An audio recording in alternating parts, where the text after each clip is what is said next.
Avec Sofinco, baissez votre consommation d'énergie en lançant vos travaux d'éco-rénovation. Sofinco présente Sud Radio, parlons éco-rénovation. Avec vous, Grégoire Laricot. Et on aborde un sujet qui secoue le monde de la rénovation énergétique en ce début d'année, c'est la nouvelle suspension, en tout cas l'arrêt du dispositif MaPrimeRénov', une annonce qui prend de court de nombreux ménages, des artisans, des collectivités. Alors pour nous éclairer, comme toujours, Laurent Permas. Bonjour Laurent. Bonjour Grégoire. Allez Laurent, j'ai envie de dire, oh quelle surprise, mais en fait pas vraiment. Hein. Bon, un énième rebondissement, à nouveau un coup de frein pour beaucoup de projets. Depuis le 1er janvier 2026, en fait, MaPrimeRénov' est suspendu. Alors, c'est-à-dire que c'est temporaire, c'est une pause, c'est en attendant tout simplement que le budget des finances soit voté par le Parlement. Laurent, ça veut dire que MaPrimeRénov' est supprimé ?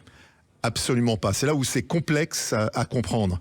Le budget, enfin en tout cas, le MaPrimeRénov' a été validé par le conseil d'administration de l'ANA.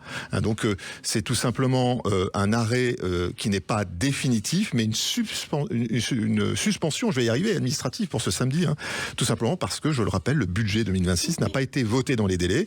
Et donc sans la loi de finances, justement, l'ANA, l'Agence nationale de l'habitat, ne peut plus engager de nouvelles dépenses.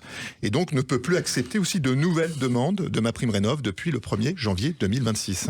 Concrètement, Laurent, qui est impacté par cette suspension ? Alors vous avez deux cas très différents. En fait, le premier, c'est si vous avez déposé un dossier MaPrimeRénov' en 2025 et qu'il a été validé avant le 31 décembre 2025, pas de panique, vos aides sont sécurisées, les paiements seront honorés. Donc là, vous pouvez même engager les travaux si le dossier a été validé avant le 31 décembre 2025. En revanche, si vous comptez au contraire déposer une nouvelle demande début 2026, vous ne pouvez pas le faire pour l'instant puisque le guichet est fermé jusqu'à nouvel ordre, jusqu'à tout simplement le vote du budget. Donc n'engagez pas des travaux avant d'avoir la validation tout simplement de l'ANA. Laurent, pourquoi l'État a choisi cette solution et pourquoi pas un maintien provisoire ? C'est une question de légalité budgétaire, c'est de la comptabilité publique en fait. C'est un peu comme une loi que vous posez mais qui ne peut pas s'appliquer parce qu'il n'y a pas de décret d'application. Là, c'est la même chose, en fait. Sans vote de la loi de finances, les administrations ne peuvent pas engager de nouvelles dépenses qui sont non contractées. Et c'est MaPrimeRénov' qui représente des milliards, 4,6 milliards d'euros chaque année, tout simplement. Il y a une suspension plutôt que de promettre des aides qui, peut-être, pourraient prendre plus de délai tant que la loi n'est pas voté. Pour nos auditeurs qui avaient des travaux en tête, Laurent, que peuvent-ils faire ? Alors, on rappelle, si vous avez déjà engagé un projet validé, on continue. Pas de souci. Si vous êtes en phase de réflexion, justement, c'est le moment de finaliser, de faire peut-être un audit énergétique, voyez, préparer vos devis, rencontrer les professionnels. La réouverture ne saurait trop tarder. Pensez aux autres aides disponibles. Je pense à l'éco-prêt PTZ, à la prime C2E qui, elle, fonctionne.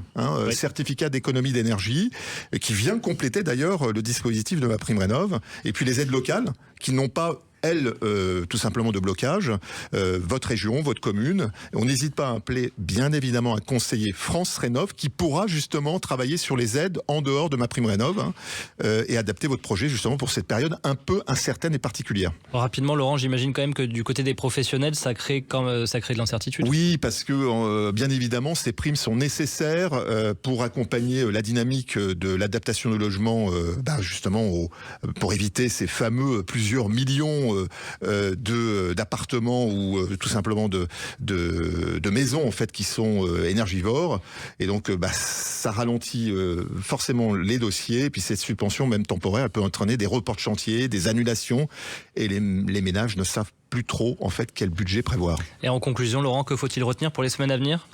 MaPrimeRénov' n'est pas supprimé, c'est faux, d'accord ? C'est juste une suspension en attendant le budget. Deuxièmement, les dossiers validés sont sécurisés, pas d'inquiétude, vous avez déjà reçu une confirmation. Et troisièmement, préparez vos projets. On rencontre MaPrimeRénov', on rencontre les professionnels, on fait un audit énergétique, on challenge sur des PE aussi puisqu'il y a eu des changements, et tout se passera bien. Merci Laurent Permas. Sud Radio, parlons éco-rénovation. avec Sofinco. Lancez vos travaux d'éco-rénovation pour baisser votre consommation d'énergie.